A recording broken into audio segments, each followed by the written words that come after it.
Good morning. কোনো family লাইফস্টাইলে সবাইকে স্বাগত। আশা করি সবাই খুব ভালো আছেন। চলে এসেছি নতুন একটা ব্লগ নিয়ে। আজ হচ্ছে সোমবার, সকাল 9:30 মতন বাজে। তো এখন থেকে ব্লগটা চালু করলাম।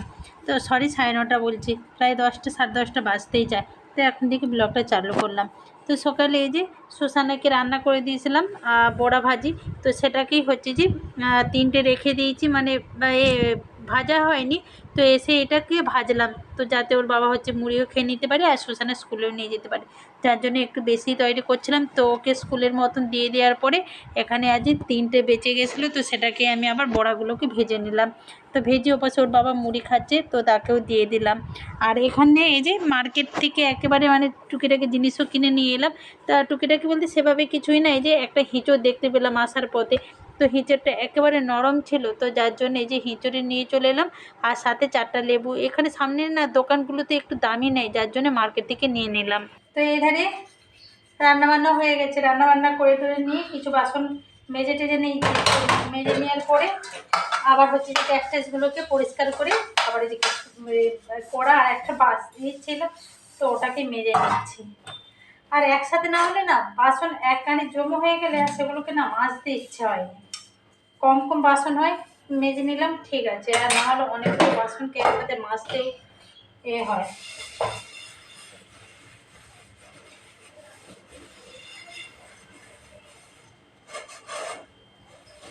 আর আজকে সুসানাকেও সেভাবে কিছু রান্না করে দেয়নি। সুসানা কালকে চিকেন হয়েছিল, তো যার জন্য সুসানা আর পেটটা সকাল থেকে বলছে মা পেটটা আমার ব্যথা ব্যথা লাগছে। তো যার জন্যে হচ্ছে যে সুসানাকে আজকে সেভাবে কিছু করে দিলাম না। তো শুধু ডাল আর আলু ভেজে ভাত করে দেবো ভাবছিলাম। তো ও বললো না, তেল যে আমাকে ডাল আমি নিয়ে যাবো না।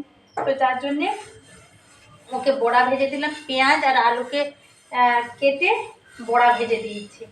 তো ওই দিয়েই শুধু ভাত নিয়ে গেছে, আর কিচ্ছু নিয়ে নেয়। আর এই বিস্কিটটাও দেবো বলে বিস্কিটটাও ভুলে গেছি।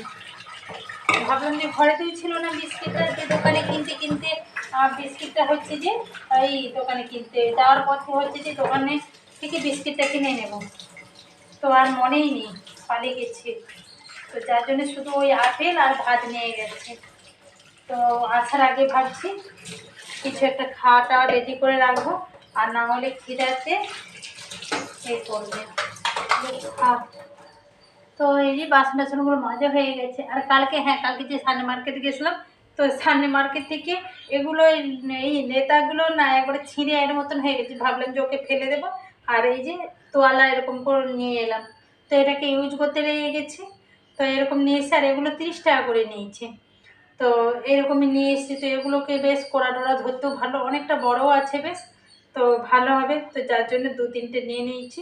তো আর এটাকে ইউজ করতে লেগে গেছি।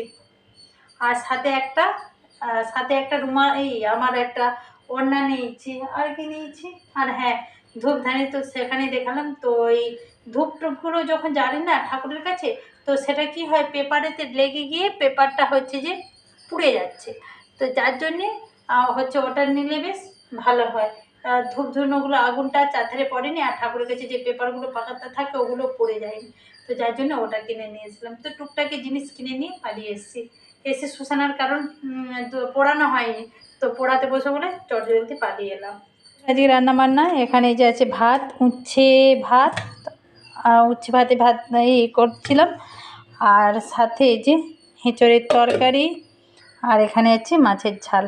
এই হচ্ছে দুপুরের আজকে রান্নাবান্না। ওখানে শুষানোর কিছু অল্প ভাতও আছে, আর ওটাতে এমনি খালি ডিশ আছে। তো এই হচ্ছে আজকে দুপুরে রান্নাবান্না। মোটামুটি কাজটা হয়ে গেছে, রান্নাবান্নার কি ঝামেলা মিটে গেছে। এবার একটা ঝামেলা হচ্ছে সুসানাকে আনতে যাবে এই রোদের মধ্যে। দিন দিন যত যাচ্ছে তো যেন রোদের এটা বাড়তে আছে। এপাশে তাও জানলাটা বন্ধ করে দিচ্ছি, ওপাশে যে ঘরটা ভাঙা হচ্ছে বলে জানলাটা সবসময় বন্ধই থাকে বলে ঘরটা একটু তবু মনে হচ্ছে। তো সুসানা এই কিছুক্ষণ হলো বাড়ি এলো, আর বাড়ি আসার পরে একটু খেলাধুলা করার পরে এই যে ওকে একটু সুজি করে দিচ্ছি। ভাবছিলাম একটু রুটি হোক পরোটাও করে দেব, কিন্তু ঘরেতে না ডিম টিমও কিছু নেই। তো যার জন্য ভাবলাম যে না চলো একটু সুজি করে দিই, সাময় করে দেবো ভাবছিলাম। তো ও বললো না খাবো না। তো সুজি বলতে ও হ্যাঁ বলতে যে সুজিটাও করতে লাগলাম। সুজিটাকে যে দুধ বিনাই করতেছি, মানে দুধ ছাড়াই করতেছি। আর দুধটা না ফ্রিজেতে রেখে দিয়েছিলাম, একদিনের বাসি দুধ। তো যার জন্য ফ্রিজেতে রেখে দিয়েছিলাম, আর দেখলাম যে পুরো বরফ জমে গেছে। আর এখানে এই যে সুজিটাও করে নিচ্ছি, সুজিটাতে দুধ দেওয়া হয়নি, তো যে ঘি দিয়ে একটু ভেজে তারপরে একটু জল ঢেলে দিয়েছিলাম, তো তারপরে একটু নুন চিনি দিয়ে দিয়েছি। তো এই দিয়ে সুজিটাকে একটু পাতলা মানে করে দেব। আর সুজি একেবারে বসে গেলে সুসানা খুব একটা খেতে চাইনি, যার জন্য আর পাতলা থাকবে ওকে সেটাই দেবো। আর এই ধারে যে আমি দুধটাকেও গরম করে নেব। তো ওর বাবা আজকে সুসানাকে আনতে গেছিলো, আর এনেই আমাকে বলতেছে যে তুমি এত রোদে কী করে সুসানাকে নিয়ে এসো সাইকেল নিয়ে। তো ওটাই বলতেছিলাম, কারণ এতটাই রোদ, আমার সাইকেল নিয়ে আসতে পুরো কাহিল অবস্থা, তার উপরে এই গরমেতে মানে বলার মতো না। তো যাই পরে হোক, এখানে যে আমার সুজিটা হয়ে যেতে সুসানার কাছে রেখে দিলাম ঠান্ডা হতে। আর আমিও এখানে এই যে দুধটাকে একটু গরম করে নিচ্ছি, তো পুরো বরফ জমে গেছে। তো দুধটা 1-2 দিন হয়ে যাবে, দুধটা আনা হয়েছে কিন্তু আর না খাওয়া হয়নি, তো যার জন্য ফ্রিজেতেই ছিল। তো আজকে ভাবলাম একটু সুজি দিয়ে করে দেবো, তারপর ভাবলাম যদি বাসি দুধ শরীর খারাপ করে টোরে, তো যার জন্য ভাবলাম যে গরম করে রাখি, ওকে তো দেবোই নি, তো আমরা হয়তো খেয়ে নিতে পারি।